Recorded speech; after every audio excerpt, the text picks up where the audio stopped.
আসসালামু আলাইকুম। SSC 24 batch. আশা করি তোমরা অনেক বেশি ভালো রয়েছো। তোমাদের অ্যাডমিশন প্রিপারেশন অনেক বেশি ভালো যাচ্ছে। আজকে আমরা মূলত ক্লিপস তোফেলের লেকচার 3 আমরা ঠিক গত ক্লাসে যেখান থেকে শেষ করেছিলাম আমরা এরপর থেকে শুরু করব। আমাদের গত ক্লাস আমরা মূলত সাবজেক্ট অফ এগ্রিমেন্টের যে আলোচনা তা শুরু করেছিলাম এবং তা চলমান রয়েছে। এখানে আরও কিছু বিষয় তোমার রয়েছে যেগুলি গুরুত্বপূর্ণ, শুধু চট্টগ্রাম বিশ্ববিদ্যালয়ের জন্য গুরুত্বপূর্ণ যে শুধু তাই নয়, বরং এগুলি আসলে তুমি যেখানে পরীক্ষা দাও তোমার ইংরেজির যে বেসিক বিষয় সেগুলো তো আসলে সব জায়গায় গুরুত্বপূর্ণ এবং এই বেসিক বিষয়কে শানিত করার জন্য মূলত আমরা এই ক্লিপস তোফেল ক্লাসগুলো নিচ্ছি। ওকে, তাহলে তোমরা যারা লাইভ ক্লাস দেখছো একটু ভিডিওটা শেয়ার করে দাও, বন্ধুদের মেনশন করে দাও যাতে তারাও উপকৃত হতে পারে। আমরা তাহলে শুরু করি। ওকে, তাহলে প্রথমে আমাকে একটু জানাও তোমরা গত ক্লাসের যতটুকু পড়িয়েছিলাম অতটুকু কমপ্লিট করেছো কিনা। অর্থাৎ গত ক্লাসে আমি ঠিক এ নাম্বার অফ আর দ্য নাম্বার পর্যন্ত পড়িয়েছিলাম, শুরু করেছিলাম কিন্তু সাবজেক্ট অফ এগ্রিমেন্টের একদম বেসিক আলোচনা থেকে। ওকে, আমি কিছু টেকনিক এখানে বলেছিলাম, কিছু একটা রুল দিয়েছিলাম, এগুলো তোমাদের ক্লিয়ার হয়েছে কিনা একটু বলো, কোথাও কোনো কোয়েশ্চেন আছে কিনা একটু জানাও। ওকে, তাহলে একটু তোমরা জানিয়ে দাও গত ক্লাসের এগুলো সব কমপ্লিট হয়েছে কিনা, বুঝেছো কিনা। ওকে, তাহলে এই প্র্যাকটিসটা তোমরা কমপ্লিট করেছো তো। ওকে, তাহলে আমরা আজকে মূলত ঠিক এখান থেকে শুরু করব। ওকে, তাহলে আমরা চলো শুরু করি, সবাই মনোযোগ দাও। ওকে, পাশে একটা খাতা রেখো যাতে কোনো গুরুত্বপূর্ণ বিষয় আসলে তা যাতে নোট করে ফেলতে পারো। ওকে, তাহলে এখানে আমাদের যে বিষয়টা এখানে বলা হচ্ছে যে nouns that are always plural, অর্থাৎ এমন কিছু নাউন রয়েছে যেগুলো সবসময় কি হয়, প্লুরাল হয়। প্লুরাল মানে মানে আছে তো বহুবচন, অর্থাৎ একের অধিককে বোঝানো হচ্ছে প্লুরাল। তাহলে একটা জিনিস দেখো, এখানে বলা হচ্ছে এই যে নাউনগুলো রয়েছে দ্য ফলোয়িং নাউন্স, এই নাউনগুলো রয়েছে, এই নাউনগুলো মূলত সবসময় কি হয়, প্লুরাল হিসেবে পরিগণিত হয়। They can not be singular, এগুলো কখনো সিঙ্গুলার হতে পারবে না। In order to speak of them as singular, অর্থাৎ তুমি যদি ধরো এগুলো তো প্লুরাল, ওকে, তবে তুমি যদি এগুলোকে সিঙ্গুলার করতেই যাও তাহলে তোমাকে অবশ্যই অ্যা পেয়ার অফ এই শব্দদ্বয়, এই শব্দগুলো তোমাকে ইউজ করতে হবে, অ্যা পেয়ার অফ ইউজ করতে হবে। যেমন এটা একটু উদাহরণ দেখো, যেমন প্যান্টস, এখানে যে প্যান্টস রয়েছে এই প্যান্টসটা মূলত তুমি কখনো সিঙ্গুলার হিসেবে ব্যবহার করতে পারবে না। তাহলে তোমাকে যখন পরীক্ষা দেওয়া থাকবে দ্য প্যান্টস এবং এখানে ইজ বা আর থাকবে, তখন তুমি সেখানে কি দিবে, তাহলে অবশ্যই আমরা সেখানে কি দিব, আর দিব। তাহলে সেখানে আমরা কি দিব, আর। কারণ এখানে বলা হয়েছে এই নাউনগুলো সবসময় কি হয়ে থাকে ভাইয়া, প্লুরাল হয়ে থাকে। আবার তোমাকে বলা হচ্ছে তুমি যখন এই নাউনগুলো ইউজ করবে, যেমন আমি তোমাকে বলি দিস সিজার্স, তাহলে এখানে দিস সিজার্স যখন রয়েছে এবং তোমাকে মাথা রাখতে মুখস্থ রাখতে হবে সিজার্স এটা হচ্ছে প্লুরাল, তাহলে আমাদের এখানে কি হবে, আর হবে। তাহলে এই বিষয়গুলো মাথায় রাখতে হবে, এই নাউনগুলো বারবার পড়তে হবে। তবে তুমি যদি এখানে অ্যা পেয়ার অফ ইউজ করো, অ্যা পেয়ার অফ ইউজ করো, তখন এখানে তোমার বিষয়টা কি হবে, সিঙ্গুলার হবে। তাহলে যদি অ্যা পেয়ার অফ ইউজ করতে পারো সিঙ্গুলার হবে। এখন একটা বিষয় দেখে, আমি তোমাকে গত ক্লাসে প্যান নামে একটা রুল পড়িয়েছিলাম, এটা যে কত ইউজফুল একটা রুল আমি তোমাকে বলেছিলাম, যখন দুইটা নাউন থাকবে একটা সেন্টেন্সে এবং সেগুলি একটা মূলত প্রেপোজিশন দ্বারা কি থাকবে, মানে কানেক্টেড থাকবে, তখন সবসময় আমরা আগের যে নাউন থাকবে সেই নাউনকে কেন্দ্র করে আমরা কি বসাবো, ভার্ব বসাবো। তাহলে এখানে দুইটা নাউন, একটা পেয়ার একটা হচ্ছে পেয়ার আর একটা হচ্ছে প্যান্টস, তাহলে এখানের মধ্যে আমরা এ পেয়ারকে সিলেক্ট করবো, এ পেয়ার এই নাউনটাকে সিলেক্ট করে আমরা মূলত এখানে কি বসাবো, ভার্ব বসাবো। এখানে ভার্ব হচ্ছে কি আমাদের ইজ, এটা হচ্ছে একটা জেনারেল রুল। তবে এখানে আমরা এই বিষয়টা মাথায় রাখতে হবে, এই যদি এগুলো হচ্ছে প্লুরাল নাউন, তবে এগুলোকে যদি আমরা এ পেয়ার অফ দিয়ে ইউজ করি তখন এগুলো কি হয়ে যাবে, সিঙ্গুলার হয়ে যাবে। এখন তোমার বিষয়টা হচ্ছে এখানের যে ওয়ার্ডগুলো দেওয়া আছে তোমাকে সেগুলো ভালোভাবে মুখস্থ রাখতে হবে, সিজার হতে শুরু করে একদম টুইজার্স পর্যন্ত। এগুলি তুমি একটা কাজ করতে পারো, স্টিকি নোটস আছে কতগুলি, এই স্টিকি নোটসগুলোতে একটা ছোট ছোট কাগজের টুকরাতে তুমি সেগুলো ওয়ার্ডগুলো লিখে তোমার যে পড়ার টেবিল রয়েছে সেখানে টাঙিয়ে দিও। তো তুমি যখন প্রতিদিন পড়তে বসবে তখন এই ওয়ার্ডগুলো পড়লে আস্তে আস্তে মুখস্থ হয়ে যাবে আর কি। ওকে, তাহলে এগুলো আশা করি ক্লিয়ার। এখন এখানে বলা হচ্ছে নেক্সট রুল হচ্ছে দেয়ার ইজ এবং দেয়ার আর। এটা তোমাদেরকে আমি পড়িয়েছি, এটা আমরা প্রথম ক্লাসে পড়েছিলাম সিউডো সাবজেক্ট, অর্থাৎ ছদ্ম বা কৃত্রিম সাবজেক্ট আমরা একটা টার্ম পড়েছিলাম, তোমাদের আশা করি সেটা মনে আছে। এখানের বিষয়টা হচ্ছে দেখো, তোমার দেয়ার এটা হচ্ছে মূলত কখনোই তোমার সাবজেক্ট নয়, এটা একটা কৃত্রিম সাবজেক্ট ভাবতে পারো। তাহলে এই দেয়ারের পরে যে ভার্বটা বসবে এই ভার্বটা মূলত এই ভার্বের, অর্থাৎ অক্সিলারি ভার্ব, এটা মূলত একটা প্রিন্সিপাল ভার্ব। এখানে এই প্রিন্সিপাল ভার্বের পরে এইখানে যে সাবজেক্ট রয়েছে মূলত এই সাবজেক্টকে কেন্দ্র করে ভার্ব বসবে। অর্থাৎ তোমার দেয়ারের পরে যখন এইখানে সাবজেক্ট থাকবে, এই সাবজেক্ট অনুসারে মূলত এখানে তোমার কি বসবে, মূলত তোমার ভার্ব বসবে। তাহলে এখানে আমরা যেমন দেখি অ্যান অ্যাক্সিডেন্ট, এটা মূলত সিঙ্গুলার সাবজেক্ট, সেজন্য আমরা সিঙ্গুলার ভার্ব বসিয়েছি। আবার এখানে যেমন টু মেনি পিপল, এটা হচ্ছে প্লুরাল সাবজেক্ট, সেই অনুসারে আমরা এখানে প্লুরাল ভার্ব বসিয়েছি। এটা আশা করি তোমাদের আমি পড়িয়েছি, তাই এটা পড়াচ্ছি না। তোমরা অনেকে বলেছো যে ক্লিপস তোফেল একদম প্রতিটা পেজ ওয়াইজ নিতে। এই ক্ষেত্রে এটা আসলে এখানে এর আগে আমরা মূলত যখন শুরু থেকে শুরু ছিলাম, মাঝখানে কিছু অধ্যায় আমি পড়াইনি। এটা পড়াইনি কারণ সেখানে ছিল টেন্সের আলোচনা, এবং আমি কিন্তু যখন অ্যাডমিশনের প্রিপারেশন, অ্যাডমিশন লেকচার আমি যেগুলো দিচ্ছি তোমাদেরকে, যে ক্লাসগুলো নেওয়া হচ্ছে, সেখানে মূলত প্রথম ক্লাসে ছিল টেন্স নিয়ে, তাই আমি দ্বিতীয়বার বলছি না, কারণ দুইটা তো কম্বাইন করে আমরা পড়ছি। ওকে, তাহলে এই ক্ষেত্রে আর এখানে যে বিষয়গুলো সবচেয়ে গুরুত্বপূর্ণ আমি মূলত সেগুলোই পড়াচ্ছি, কারণ তোফেল পুরোটা পড়ার কোনো দরকার নেই, পুরোটা বললেও লাভ হবে না, গুরুত্বপূর্ণ বিষয়গুলো পড়ে ফেললেই হবে। ওকে, তাহলে এতটুকু করার পর আমাদের এখানে এক্সারসাইজ দিয়েছে, এবং এই এক্সারসাইজগুলো কিন্তু গুরুত্বপূর্ণ, এখান থেকে হুবহু চলে আসে, জাস্ট নামটা চেঞ্জ হয়ে যায় আর কি। ওকে, তাহলে আমরা প্রথমে এটা একটু প্র্যাকটিস করা ট্রাই করব, এটা কাদের মনে আছে সেই অনুসারে একটু প্র্যাকটিস করো। ওকে, তাহলে আমাদের এই প্রথম এটার আনসার কী হবে একটু কমেন্টে জানাও। আসলে কী হয় জানো, একটু প্র্যাকটিস করতে গেলে আমরা মূলত ভুল হবে, কিন্তু সেটাকে ভয় পাওয়ার দরকার নেই, সেটা কোনো মূলত অসম্মানের ব্যাপারও না। তুমি প্র্যাকটিস করছো তাই ভুল করছো, যে ভুল প্র্যাকটিস করার সে ভুলও করবে না। ওকে, তাই প্র্যাকটিস করে যাও, এবং যে ভুলগুলো হবে সেগুলো কোথায় হচ্ছে তার নোট করে রাখো, তাহলে দেখবে একটা ভালো প্রিপারেশন হবে আর কি। তাহলে এই ক্ষেত্রে neither will are not marry is হবে নাকি আর হবে going to the play tonight. তাহলে এখানে একটা জিনিস আমি বলেছিলাম, neither are not, neither not থাকলে আমরা সাধারণত পরের যে নাউন রয়েছে তাকে কেন্দ্র করে ভাব বসে, এবং এখানে যেহেতু ম্যারি সিঙ্গুলার নাউন, তাহলে এখানে আমরা ইজকে সিলেক্ট করবো। ওকে, আচ্ছা, তাহলে এগুলো আশা করি তোমাদের ক্লিয়ার। তাহলে এটা একটু 9 নাম্বারটা একটু ট্রাই করো। এটা কি হবে, a pair of jeans was নাকি were in the washing machine this morning. তাহলে এটা একটু তোমরা কমেন্টে জানাও, এটার আনসারটা কি হবে ভাইয়া, মানে এখানে কি ওয়াশ হবে নাকি ওয়ার হবে, একটু জানাও। ওকে, প্র্যাকটিস করে যাও। তাহলে আমরা সময় নষ্ট না করি, আমরা একটু জানি এ পেয়ার অফ জিন্স, এখানে বলেছিলাম এ পেয়ার অফ থাকলে সেটা সিঙ্গুলার হয়ে যায়, তাহলে এখানে কি হবে, ওয়াশ হবে। তাহলে আশা করি এটা ক্লিয়ার। আমরা বাসায় যখন এই ক্লাস শেষে তুমি যখন বাসায় এই বইটা নিয়ে পড়া শুরু করবে, তখন তুমি ট্রাই করবে এই এক্সারসাইজ 11-এর, এখানে টোটাল কয়টা প্র্যাকটিস রয়েছে, 20টা প্র্যাকটিস রয়েছে। ওকে, এই 20টা প্র্যাকটিস খুব ভালোভাবে শেষ করা, এই 20টা প্র্যাকটিস যাতে তোমার কোথাও ভুল না হয়, অর্থাৎ এগুলো খুব ভালোভাবে শেষ করবে। এবং যেমন এইটা এনিথিং, এটা রিলেটেড কিন্তু একটা রুল রয়েছে, অর্থাৎ আমরা সাবজেক্ট অফ এগ্রিমেন্টের ঠিক যতগুলো রুল পড়েছি, সেই ততগুলো রুলের প্রতিটা নিয়ে একটা একটা এখানে কি রয়েছে, প্র্যাকটিস রয়েছে, তাই এটা খুব গুরুত্বপূর্ণ। ওকে, তোমার সব রুল ক্লিয়ার হয়েছে কিনা সেটা জানতে হবে। যেমন তোমরা 10 নম্বর এটা একটু আমাকে জানাও তো, এটা কি হবে, ইচ স্টুডেন্ট হ্যাজ হবে নাকি হ্যাভ হবে, আনসার দ্য ফার্স্ট 3 কোয়েশ্চেন্স। দেখো ইচ স্টুডেন্ট, এটা আনসারটা একটু জানাও, এটার আনসার একটু তোমরা কমেন্টে জানাও, এটা কি হবে, প্র্যাকটিস করে যাও, দেখি কারটা সঠিক হয়। তাহলে একটা জিনিস দেখো, ইজ স্টুডেন্ট, এখানে এটা মূলত ইজ থাকলে এটা কি হয়, সিঙ্গুলার হয়, তাই এখানে আমাদের কি হবে, হ্যাজ হবে। এটা একদম সহজ না, এখানে অনেকগুলো বিষয় রয়েছে, তাহলে এগুলো একটু তোমরা দেখে নিবে। ওকে, আমরা এখন আলোচনা করব প্রনাউন নিয়ে আলোচনা করব। প্রনাউনের যে বিষয়গুলো এগুলো গুরুত্বপূর্ণ, এবং আসলে প্রনাউনের উপর একটা ক্লাস আমি নিয়েছি অলরেডি, সেটা অ্যাডমিশন লেকচার সম্ভবত 4। তো এই ক্ষেত্রে তোমরা যারা পড়েছো সেই লেকচারটা করেছিলে, আশা করি এটা একদম ক্লিয়ার, সেটা আমরা খুব দ্রুত এটা শেষ করব।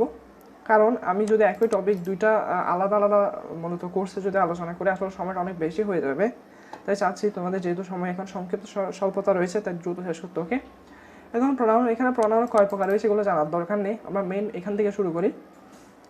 মূলত সাবজেক্ট প্রনাউন, এটা কি হয় দেখো, সাবজেক্ট প্রনাউন দিয়ে বোঝা যাচ্ছে এটা মূলত সাবজেক্ট পজিশনে বসে, অর্থাৎ একটা সেন্টেন্সের সাবজেক্ট হিসেবে বসে, আরেকটা হচ্ছে বি ভার্বের পরে বসে।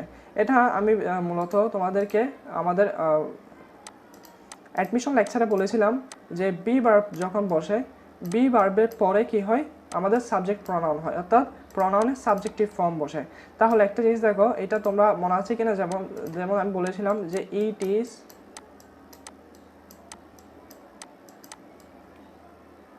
এখানে ইট ইজ এর পরে আই হবে নাকি মি হবে, এটা তোমরা একটু কমেন্টে জানাও, ইট ইজ আই হবে নাকি মি হবে।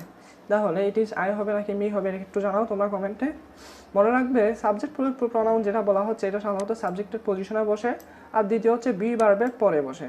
তাহলে এখানে আমাদের বি ভার্ব হচ্ছে কি ইজ, এবং এই ইস এর পরে মূলত আমাদের কি বসবে ভাইয়া, কোনটা বসবে? এখানে বলা হচ্ছে সাবজেক্ট প্রোনাউন বসে। তাহলে এই ক্ষেত্রে মি এটা হচ্ছে অবজেক্ট প্রোনাউন, আর এবং আই হচ্ছে এটা হচ্ছে কি সাবজেক্ট প্রোনাউন। তাহলে এই ক্ষেত্রে আমাদের আইটা হবে সঠিক উত্তর এবং মিটা হবে ভুল উত্তর। তাহলে এগুলো একটু মাথায় রাখতে হবে। তাহলে এখানে কয়েকটা সাবজেক্ট প্রোনাউন উদাহরণ রয়েছে, যেমন I, you, he, she, it, you, we, you, they, এগুলো একটু মাথায় রাখতে হবে। এরপর এখানে একটি গুরুত্বপূর্ণ বিষয় রয়েছে, মূলত সাবজেক্ট প্রোনাউন মূলত শুধু যে বি ভার্বের পরে বসে তা নয়, মূলত দেন বসবে, দেনের পরে, এস এর পরে, দ্যাটের পরে। যেমন আমি তোমাকে বলি, যেমন শি ইজ বেটার দেন, আমি বললাম শি ইজ, আমি পুরোটা লিখছি না, আমি শুধু এটা বলি শি ইজ বেটার দেন। তাহলে এরপরে এখানে তোমার আই হবে নাকি মি হবে, অর্থাৎ শি ইজ, আমরা বললাম শি ইজ বেটার, মানে সে আমার চেয়ে ভালো, তাহলে শি ইজ বেটার, তাহলে she is better than I হবে নাকি মি হবে, এটা একটু তোমরা জানো। যেহেতু এখানে বলা হচ্ছে দেনের পরে মূলত কি বসে, সাবজেক্ট প্রোনাউন বসে, আমরা ভুল করে মিটা লাগিয়ে দিই, আসলে মিটা হবে সম্পূর্ণ ভুল। আমাদের এখানে সঠিক উত্তর হলো কি আই, কারণ এখানে বলাই আছে দেনের পরে সাবজেক্ট প্রোনাউন বসবে। ওকে, তাহলে এতটুকু আশা করি ক্লিয়ার। এখানে কয়টা ওয়ার্ড দিয়েছে, একটা হচ্ছে বি ভার্ব, দেনের পরে, এস এর পরে, দ্যাট এর পরে। তাহলে আশা করি এটা ক্লিয়ার। যেমন এখানে আরেকটু কিছু উদাহরণ রয়েছে। প্রথমত সাবজেক্ট পজিশনে আই বসেছে, উই বসেছে, তারপর বি ভার্বের পরে কি বসেছে, সাবজেক্ট প্রোনাউন বসেছে, ইট ওয়াজ শি হবে, ইট ওয়াজ হার কিন্তু হবে না। তাহলে এতটুকু আশা করি ক্লিয়ার। এরপরে তাহলে সাবজেক্ট প্রোনাউনে এই দুটা বিষয় মাথায় রাখতে হবে। এখানে মূলত সাবজেক্ট প্রোনাউন যে সবসময় সাবজেক্ট পজিশনে বসবে এটা গুরুত্বপূর্ণ নয়, এখানে এটা যে সবাই জানে তা এটা কর্তৃপক্ষ জানে। এই ক্ষেত্রে তোমাকে প্রশ্ন দিবে মূলত এই তিনটা বিষয় থেকে, একটা হচ্ছে চারটা বিষয়, একটা হচ্ছে বি ভার্ব থেকে, দেন, এস আর দ্যাট, এই চারটা বিষয় তোমাকে কনফিউজ করার জন্য এটা দিয়ে দিবে। এবং সবচেয়ে গুরুত্বপূর্ণ এখানে মূলত সবচেয়ে গুরুত্বপূর্ণ কোনটা, একটা হলো দেন আর একটা হলো বি ভার্ব। তাহলে এখানে সবচেয়ে গুরুত্বপূর্ণ হচ্ছে, একটা হচ্ছে কি বি ভার্ব গুরুত্বপূর্ণ, আর একটা হচ্ছে কি দেন গুরুত্বপূর্ণ। তাহলে এই দুইটা বিষয় মাথায় রাখতে হবে কিন্তু ভাইয়া, এগুলো খাতায় নোট করে নাও, এগুলো কত গুরুত্বপূর্ণ সেটা পরীক্ষা হলে বুঝবো আর কি। তাহলে এরপর আসে আমরা কমপ্লিমেন্ট প্রোনাউন। আমি একটু আগে বলে, আমি প্রথম ক্লাসে বলেছিলাম সম্ভবত, এখানে কমপ্লিমেন্ট দ্বারা মূলত তোফেলে অবজেক্টকে বোঝায়। তাহলে এটা আমরা মাথায় রাখবো যে এটা কি হবে, অবজেক্ট প্রোনাউন। এখানে কমপ্লিমেন্ট প্রোনাউন যদিও বলা হচ্ছে এটা কি হবে, অবজেক্ট প্রোনাউন। যেমন এখানে বলা হয়েছে এটা কি অবজেক্ট প্রোনাউন, এটা ক্লিয়ার করার জন্য এখানে বলা হয়েছে। তাহলে এই বিষয়গুলো মাথায় রাখতে হবে। তাহলে আমাদের অবজেক্ট প্রোনাউন এটা একটু দেখি, এটা একদম সহজ আসলে। অবজেক্ট প্রোনাউন এটা কয়েকটি উদাহরণ এখানে তোমাদের দেওয়া রয়েছে, যেমন me, us, you, him, her, them. এখানে গুরুত্বপূর্ণ হচ্ছে মি, হিম, হার আর দেম, এটা গুরুত্বপূর্ণ। তাহলে এখানে complement pronoun occur in complement position, অর্থাৎ অবজেক্টের পজিশনে বসে, whether they complement a verb or a preposition. যেমন আমরা এখানে একটু পড়লে জানবো, তোমাকে ধরো দিয়েছে কল্ড, এটা একটা কি ভার্ব। এখন সাধারণত বি ভার্ব ছাড়া, অর্থাৎ এই বি ভার্ব এটা ছাড়া নর্মাল যে ভার্ব রয়েছে সেই ভার্বের পরে সাধারণত কি বসে, অবজেক্ট, মানে প্রনাউনের অবজেক্ট ফর্মে বসে, অর্থাৎ অবজেক্ট প্রনাউন বসে। তাহলে তোমাকে পরীক্ষা দিতে পারে যে দে কল্ড, এখানে উই দিতে পারে, আস দিতে পারে। আমরা সঠিক অ্যান্সারটা করে নিব, আমরা সঠিক অ্যান্সারটা নিব কি আস। কেন, কারণ এখানে এখানে মেন ভার্ব রয়েছে, এবার মেন ভার্বের পরে আমাদের যে ভার্বটি বসবে সেটা, যে প্রনাউনটি বসবে সেটা কি হবে, অবজেক্টিভ ফর্মে হবে। আবার গেভ বা টোল্ড, এখানেও সেম একই কথা। এরপরে আমাদের যে বিষয়টা এখানে মাথায় রাখতে হবে সেটা গুরুত্বপূর্ণ। দেখো একটু আগে বলেছিল এখানে মূলত ভার্ব এবং প্রেপোজিশনের পরে সাধারণত কি বসে ভাইয়া, অবজেক্টিভ প্রনাউন বসে। তাহলে এখানে যখন ফর এটা কি রয়েছে, প্রেপোজিশন রয়েছে, প্রেপোজিশনের পরে যখন প্রনাউন বসো তখন সেটা কি ফর্মে বসবে, অবজেক্টিভ ফর্মে বসবে। যেমন the policeman was looking for, এখানে ফর এটা হচ্ছে কি আমাদের প্রেপোজিশন, এরপর ফরের পর আমরা যে প্রনাউনটা বসাম তা কি হলো, অবজেক্টিভ প্রনাউন হলো। ওকে, যেমন টু রয়েছে, এরপরে যে প্রেপোজিশন যে প্রনাউনটা বসবে সেটা কি হবে, অবজেক্টিভ ফর্মে হবে। তো এখানে কি হয়েছে আস। আবার যেখানে উইথের পর আমরা কি ইউজ করলাম, আই ইউজ করি, আমরা কি ইউজ করেছি, মি ইউজ করেছি। তাহলে এগুলো বিষয়গুলো মাথায় রাখতে হবে, এগুলো খুব গুরুত্বপূর্ণ বিষয়, বারবার পড়লে আশা করি এটা মুখস্থ হয়ে যাবে। ওকে, তাহলে এতটুকু আশা করি ক্লিয়ার। যেমন এখানে একটা বিষয় বলা হচ্ছে, However, remember that মনে রেখো যে many prepositions can also function as other parts of speech. অর্থাৎ অনেক সময় কিছু প্রেপোজিশন রয়েছে যেগুলো আসলে শুধু প্রেপোজিশনের বদলে অ্যাডভার্ব কনজাংশনের মতো পার্টস অফ স্পিচে কী করে কাজ করে। তবে এক্ষেত্রে তোমাকে সেটা বের করতে হবে। যেমন দেখো এখানে যেমন আফটার হিম এখানে প্রনাউন রয়েছে, প্রনাউন আগে যে মূলত আমাদের যে প্রেপোজিশনটা বসে দিল সেটা মূলত হলো কি, সেটা মূলত হলো আমাদের প্রেপোজিশন। কিন্তু এর একটু এখানে দেখো যখন আমরা নেক্সট সেন্টেন্সে Janet will make her presentation after এরপরে হি ফিনিশেস হিজ স্পিচ, দেখো এখানে একটা ক্লজের ব্যাপার রয়েছে। যেমন জেনেট উইল মেক হার প্রেজেন্টেশন এটা একটা ক্লজ, আবার হি ফিনিশেস হিজ স্পিচ এটা একটা ক্লজ, এবং দুই ক্লজকে যে ওয়ার্ড দ্বারা সংযুক্ত করা হয় সেটাকে আমরা কি বলি, কনজাংশন বলি। তাহলে এই ক্ষেত্রে এই আফটারটা এখন কী হিসেবে কাজ করতো, কনজাংশন, কারণ এই দুইটা ক্লজকে মূলত সে কী করলো, কানেক্ট করলো। তাহলে এইগুলো আশা করি আমরা যখন ক্লজের ক্লাস করব তখন খুব বিস্তারিতভাবে কী করবো, আলোচনা করব। তবে এটা মনে রেখো একটা ক্লজের মূলত সাবজেক্ট থাকে এবং একটা ভার্ব থাকে। ওকে, তাহলে এরপর আসি পসেসিভ অ্যাডজেক্টিভ। এখানে বিষয়টা হচ্ছে পসেসিভ অ্যাডজেক্টিভ আর একটা হচ্ছে কি পসেসিভ প্রোনাউন। এই দুটা বিষয়ে পার্থক্য তোমাদের বুঝতে হবে, এটা খুবই গুরুত্বপূর্ণ এবং এই পার্থক্যটা তোমাদের মনে রাখতে হবে। এটা একদম সহজ, একটু দেখি। মূলত possessive adjective are not as same as the possessive pronoun. এই যেগুলো মূলত পসেসিভ প্রোনাউনের মতো নয়। This simply modify rather than replace nouns. অর্থাৎ এগুলো মূলত নাউনকে কী করে ভাইয়া, বিশেষায়িত করে, অর্থাৎ মডিফাই করে, কিন্তু এগুলো কখনো নাউনকে রিপ্লেস করে না। পসেসিভ প্রোনাউন রিপ্লেস নাউন, কিন্তু আমি বলেছি নিচে যে বলেছিলাম পসেসিভ প্রোনাউন, এই পসেসিভ প্রোনাউনটা কিন্তু নাউনকে রিপ্লেস করে, কিন্তু পসেসিভ অ্যাডজেক্টিভ মূলত এটা কি করে, মডিফাই করে, কখনো রিপ্লেস করে না। তাহলে এই হয়তো possessive form indicate ownership. Possessive দ্বারা বোঝায় মূলত, এটা মূলত একটা সত্য বোঝায়, আমার, তোমার, তার, এরকম কিছু কি বোঝায়, সত্য বোঝায়। যেমন আমরা বললাম my, our, your, his, her, their, its, এগুলো মূলত একটা সত্য বোঝায়। যেমন আমি বললাম মাই, আমার বই, মাই কান্ট্রি, আমার দেশ, আওয়ার কান্ট্রি, আমাদের দেশ, ইউর বুক, তোমার বই, হিজ বুক, তার বই, হার বুক, তার বই, দেয়ার বুক। তাহলে এই ক্ষেত্রে এই বিষয়গুলো দ্বারা মূলত একটা কী বোঝাবে ভাইয়া, ওনারশিপ। তাহলে এখানে আমরা এতটুকু বুঝলাম পসেসিভ ফর্ম মানে হচ্ছে কি বোঝাচ্ছে, ওনারশিপ বোঝাচ্ছে। তাহলে আমরা যেমন একটু দেখি, John is eating his dinner. তাহলে এরূপ যখন পসেসিভ অ্যাডজেক্টিভ বসে এটা সাধারণত কিসের আগে বসে ভাইয়া, যেমন ডিনার এটা হচ্ছে আমাদের কি, নাউন। তাহলে ডিনার এটা আমাদের নাউন, এবং নাউনের আগে সাধারণত এটা কি বসেছে, পসেসিভ অ্যাডজেক্টিভ বসেছে। তাহলে এখানে আমাদের বিষয়টা বুঝতে হবে পসেসিভ অ্যাডজেক্টিভ সাধারণত নাউনকে কী করে ভাইয়া, মডিফাই করে। যেমন এখানে ডিনার, সে কার ডিনার, মূলত এখানে জনের ডিনারকে বোঝাচ্ছে, সে না হিজ দ্বারা মূলত জনকে বোঝাচ্ছে।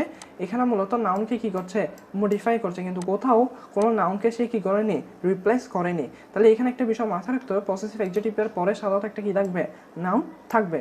যেমন মাই বুক বা ইটস ফুড, হিজ আর্ম বা হিজ হোমওয়ার্ক বা মাই ফুড, এখানে পসেসিভ অ্যাডজেক্টিভের পরে সাধারণত কীভাবে একটা নাউন বসবে এটা মনে রাখবে কীভাবে, দেখো মূলত অ্যাডজেক্টিভ সাধারণত নাউনের আগে বসে। ওকে, তাহলে এই ক্ষেত্রে দেখবে যে প্রনাউনটা সাধারণত নাউনের আগে বসে ওনারশিপ বোঝাচ্ছে, সেটাকে আমরা পসেসিভ অ্যাডজেক্টিভ হিসেবে ধরে নিব। এবং এখানে যে উদাহরণগুলো রয়েছে এগুলো একটু মাথা রাখলে হবে। অর্থাৎ এখানে যে ওয়ার্ডগুলো রয়েছে আর কি, এই ওয়ার্ডগুলো একটু বারবার পড়লে আশা করি ক্লিয়ার হয়ে যাবে। এখন আসি, এটা বুঝতে পারলে তোমার জন্য এটা বোঝা সহজ হবে। পসেসিভ প্রনাউন এটা কাজটা হচ্ছে মূলত পসেসিভ অ্যাডজেক্টিভের উল্টা, অর্থাৎ এটা মূলত কী করে, নাউনকে রিপ্লেস করে। এটা কি করবে, নাউনকে রিপ্লেস করবে। এখন আমি তোমাকে একটু জিনিস একটা বলি। প্রথমে যেমন তোমাকে এখানে দিল দিস ইজ মাই বুক। ওকে, তাহলে এখানে মূলত যখন বুক এটা হচ্ছে নাউন, এবং এই নাউনের আগে একটা আমার কি রয়েছে, প্রনাউন রয়েছে, এবং সেই প্রনাউনটা মূলত কী বোঝাচ্ছে ভাইয়া, সে প্রনাউনটা মূলত ওনারশিপ বোঝাচ্ছে। তাহলে এই ক্ষেত্রে এটা কী হবে, এটা আমার কী হবে, এটা আমার হবে পসেসিভ অ্যাডজেক্টিভ। তবে এখানে দেখো দিস ইজ মাইন, এখানে মূলত এই বুক, যে বুকটা ছিল সেই বুকটাকে মূলত রিপ্লেস করে আমরা একটা প্রনাউন বসালাম, যেটা মূলত নাউনকে রিপ্লেস করলো। তাহলে এবং এটাকে দ্বারা সত্য বোঝাচ্ছে যে দিস ইজ মাইন, অথবা হলো এটা আমার। তাহলে এই বিষয়টা যখন নাউনকে রিপ্লেস করলো তখন এক্ষেত্রে এটা হবে কি, পসেসিভ প্রনাউন। যেক্ষেত্রে দুইটা ক্ষেত্রে সেম বিষয় হলো, দুইটা ক্ষেত্রেই সত্য ওনারশিপ বোঝাচ্ছে, তবে এখানে নাউনকে রিপ্লেস করে না, তবে এখানে নাউনকে রিপ্লেস করে। তাহলে এখানে একটা বিষয় রয়েছে, দেখো এই যে পসেসিভ প্রনাউন রয়েছে এগুলো মূলত বোঝা যায় কনটেক্সট থেকে। এটা মূলত তোমার যখন কনটেক্সট দিবে, সেই যেমন এখানে দিস ইজ মাইন, এটা দ্বারা আমি যখন কনটেক্সট এই লাইনটা বললাম তখন বুঝলাম যে এখানে বই বোঝাচ্ছে, কিন্তু আসলে যদি লাইনটা না থাকতো তাহলে দিস ইজ মাইন এটা দ্বারা কি আমার তা আমরা কিন্তু বুঝতে পারতাম না। তাহলে এখানে সেন্টেন্স মূলত এটা কনটেক্সট থেকে এটা বোঝা যায়। ওকে, অ্যান্ড ইজ নট রিপিটেড, যে মূলত নাউন থেকে তোমাকে বোঝাচ্ছে কনটেক্সট থেকে, সেটা কিন্তু আবার এখানে এখানে কিন্তু কি হয় না, রিপিট হয় না, এটাকে আমরা কি করে ফেলি, রিপ্লেস করে ফেলি এই প্রনাউনগুলো দ্বারা। যেমন এখানে মাইন দ্বারা কি বোঝাচ্ছে, মাই প্লাস একটা নাউন, মাই প্লাস নাউনকে আমরা পুরোটাকে রিপ্লেস করে আমরা কি বললাম, মাইন বললাম। যেমন মাই বুক, এটা দ্বারা আমরা পুরোটাকে আমরা শুধু মাই বুক না বলে শুধু কি বললাম, মাইন বুক, মাইন শুধু মাইন বললাম। ওকে, এইভাবে আর কি। তাহলে এখানে ইয়োর্স দ্বারা কি বোঝাচ্ছে, ইউ প্লাস নাউন বোঝাচ্ছে। তাহলে এখানে আশা করি এই বিষয়টা ক্লিয়ার তোমাদের। আমরা একটু উদাহরণ দেখি। Your teacher is the same as his teacher, yours is the same as his. তাহলে দেখো এখানে আর ইউর টিচার এটা কিন্তু আবার বলেনি, এখানে কিন্তু ইউর টিচার পুরাটা বলেছিল, কিন্তু এখানে শুধু বলা হচ্ছে ইয়োর্স। তাহলে ইয়োর্স এখানে ভিতর কী কী রয়েছে, একটা হচ্ছে কি ইউর রয়েছে, আরেকটা হচ্ছে কি টিচার্স রয়েছে। ওকে, এখানে দুইটা বিষয় রয়েছে, এই দুইটা বিষয়কে মূলত আমরা ইউর্স দ্বারা বোঝাচ্ছি। তাহলে আশা করি এটা ক্লিয়ার। এখানে কয়েকটা ওয়ার্ড রয়েছে, এগুলো একটু মুখস্থ রাখতে হবে, যেমন mine, yours, yours, his, hers, theirs, its, ours. আশা করি এটা ক্লিয়ার। তাহলে আমরা এখন আসি রিফ্লেক্সিভ প্রনাউনে, এগুলো একটু তোমরা পড়ে নিও, এখানে পড়লে বুঝতে পারবে। এরপর আসি আমরা রিফ্লেক্সিভ প্রনাউন। রিফ্লেক্সিভ প্রনাউন এটা একটু দেখো, সেম বিষয়। এখানে this pronounce usually follow the verb, যেটা ভার্বকে ফলো করে, and indicate the same, indicate the subject is both giving and receiving the action. তাহলে এখানে রিফ্লেক্সিভ প্রনাউন দ্বারা আসলে কী বোঝা জানো, রিফ্লেক্সিভ প্রনাউন দ্বারা এখানে মূলত সাবজেক্ট আসলে এখানে এই রিফ্লেক্সিভ প্রনাউন দ্বারা সাবজেক্ট যে একজন তাকে ইন্ডিকেট করে, অর্থাৎ সাবজেক্ট কয়জন, একজন। এটা একটু আমরা তোমাকে একটু দেখি, অর্থাৎ এখানে ব্যক্তি একজন, এখানে বলা হচ্ছে সাবজেক্ট মূলত যে গিভিং আর রিসিভিং দুইটাই সেই করে। তাহলে এই ক্ষেত্রে এই প্রনাউন দ্বারা মূলত সেই বিষয়টা বোঝায়। আমরা একটু দেখি, যেমন জন বট হিমসেলফ অ্যান্ড নিউ কার, আবার এখানে হচ্ছে জন বট হিম অ্যান্ড নিউ কার। তাহলে এটার অর্থ আমরা যখন বলছি সেটা হচ্ছে যে দেখো জন মূলত তাকে একটা নতুন গাড়ি কিনে দিল, এখানে হিম দ্বারা মূলত আরেকজন ব্যক্তিকে বোঝাচ্ছে। কিন্তু আমি যখন বললাম জন বট হিমসেলফ এ নিউ কার, অর্থাৎ জন নিজেকে নিজে একটা কী করেছে, মানে নিজে একটা গাড়ি কিনেছে। তাহলে এই ক্ষেত্রে যে প্রনাউন দ্বারা মূলত সাবজেক্টকে ইন্ডিকেট করা, অর্থাৎ সাবজেক্ট এবং এই যে অবজেক্ট দুইটা কী হচ্ছে কি এখানে সেম। তাহলে এই ক্ষেত্রে যেমন আই ওয়াশ মাই সেলফ, এখানে সাবজেক্ট আর অবজেক্ট দুইটা কী হচ্ছে কি সেম। তাহলে এরকম সেম বিষয় থাকলে সেটা হবে রিফ্লেক্সিভ প্রনাউন। আসলে ডেফিনেশন শিখে লাভ নেই, তোমার যে বিষয়টা শিখতে হবে দেখো এটা একদম ইজি, এগুলো আইডেন্টিফাই করা। যখন মূলত সাফিক্স হিসেবে সেলফ থাকবে, সাফিক্স হিসেবে যখন কোনো প্রনাউনের সাথে সেলফ থাকবে তুমি সেটাকে রিফ্লেক্সিভ প্রনাউন হিসেবে ধরে নিবে। যেমন মাই সেলফ, ইউর সেলফ। আবার প্লুরাল হলে সাধারণত এখানে সেটার প্লুরাল ফর্ম হচ্ছে কি সেলফের প্লুরাল ফর্ম হচ্ছে কি সেলফস। তাহলে সেলফ এটা হচ্ছে সিঙ্গুলার ফর্ম, সেলফস এটা হচ্ছে কি প্লুরাল ফর্ম। ওকে, তাহলে এখানে herself, itself, themselves. যেমন এখানে he send the letter to himself, এখানে অর্থাৎ এটা দ্বারা বোঝাচ্ছে সে নিজেকে নিজেই মূলত চিঠি পাঠিয়েছিল, অর্থাৎ এখানে সাবজেক্ট অবজেক্ট কি একই ব্যক্তি। কিন্তু এখানে যদি সেলফ না থাকতো, এখানে যদি জাস্ট এই ওয়ার্ডটা না থাকতো, তখন আমরা বুঝতাম সে তাকে চিঠি পাঠিয়েছে, অর্থাৎ এখানে হি এ হচ্ছে একজন, আবার এখানে হিম এটা আরেকজন হতো। কিন্তু এখানে যদি রিফ্লেক্সিভ প্রনাউন আমরা সেলফ ইউজ করেছি তখন এটা দ্বারা মূলত একজনকে বোঝাচ্ছে। ওকে, তাহলে এরপরে আবার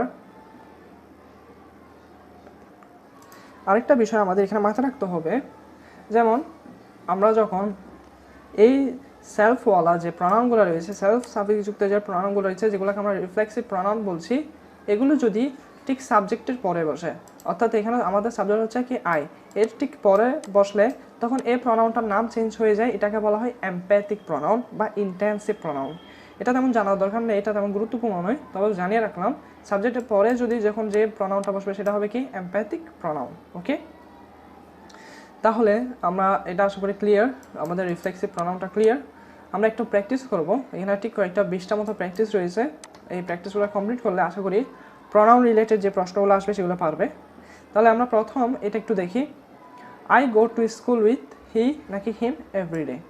আগে তোমরা এটা একটু সলভ করো, এখানে এই বিষয়টা একটু আনসার জানাও, এটা কি হবে, I go to school with হি হবে নাকি হিম হবে এভরিডে। এখানে একটা বিষয় মাথায় রেখো, আমরা বলেছিলাম উইথ উইথ থাকলে এরপরে যে প্রণামটা হবে তখন সেটা কি ফর্ম হবে একটু জানাও তো, কি ফর্ম হবে? তোমাদের মনে করিয়ে দিই, সেটা হবে কিন্তু অবজেক্টিভ ফর্মে। ওকে, আমরা পড়েছি অবজেক্টিভ ফর্মে। তোমরা একটু আনসার করো। যেমন আমি এখানে বলেছিলাম, যখন মূলত অবজেক্ট প্রনাউন কখন বসে? ভার্ব বা প্রেপোজিশনের পরে বসে। যেমন এখানে প্রেপোজিশন ফর ছিল, সেজন্য আমরা এরপরে যে প্রনাউনটা বসেছিলাম সেটাও কি হয়েছিল? হিম হয়েছিল। হিমের সাবজেক্ট ফর্ম কি? হি। তাহলে আমরা এখানে অবজেক্ট ফর্ম বসেছি কি? হিম। তাহলে ঠিক একইভাবে এখানে যখন তোমাকে দিল কি I go to school with, এটা একটা প্রেপোজিশন দিল এবং প্রেপোজিশনের পর আমাদের কি হলো? Objective form. এখানে কি হবে? হি হবে নাকি হিম হবে? অবশ্যই এখানে কি হবে? হিম হবে। এটা না পারলে কিন্তু খবর আছে, ঠিক আছে?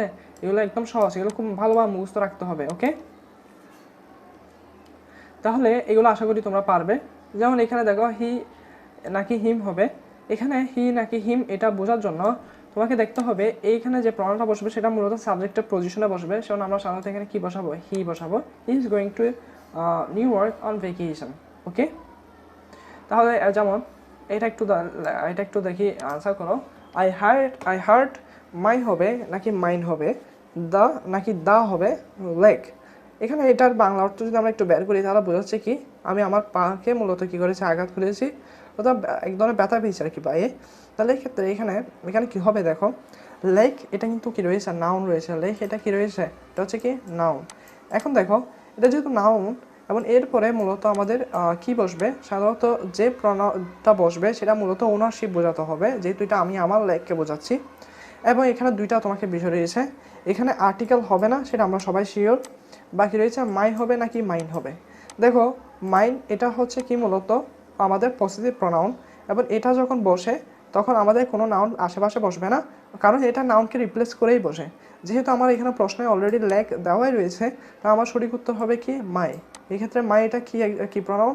এটা মূলত পসেসিভ অ্যাডজেক্টিভ বলা হচ্ছে এই বইয়ে আর কি। ওকে, এখানে আশা করি এখানে একটা বিষয় দেখো, তোমার কোনটা কোন প্রনাউন এটা আসবে না, এখানে বিষয়টা আসবে তোমাকে এটি কীভাবে চয়েস করতে বলবে। তো তুমি যদি জেনে রাখো বিষয়গুলো কোনটা কীভাবে বসে তাহলে একদম সহজ তো। ওকে, তাহলে যেমন এখানে এটা একটু গুরুত্বপূর্ণ রয়েছে, এটা একটু আনসার করার চেষ্টা করো তোমরা। ম্যারি অ্যান্ড আই নাকি me would rather go to the movies. তাহলে আমাদের এখানে ম্যারি অ্যান্ড আই অথবা মি এটা কিন্তু সাবজেক্ট পজিশনে রয়েছে। সাবজেক্ট পজিশনে থাকলে সাবজেক্ট প্রনাউনটা বসবে, এটা একদম সহজ। আশা করি ক্লিয়ার। তাহলে এতটুকু ক্লিয়ার করলে আমাদের যে প্রনাউনের যে বিষয়টা সেই বিষয়টা শেষ হয়। আমরা এরপরে রয়েছে কি ভার্ব কমপ্লিমেন্টস। এখানে বেশ কিছু ওয়ার্ড রয়েছে যেগুলো মূলত কমপ্লিমেন্ট বসবে, যেই ওয়ার্ডগুলোর পরে মূলত ইনফিনিটিভ বসে বা জিরান্ট ফলো করে, এগুলো গুরুত্বপূর্ণ ওয়ার্ড। এগুলো ইনশাল্লাহ আমরা নেক্সট ক্লাসে শিখব। তাহলে আমরা নেক্সট ক্লাসে এগুলো খুব ভালোভাবে ছন্দ আকারে দেখি ট্রাই করবো শেখার।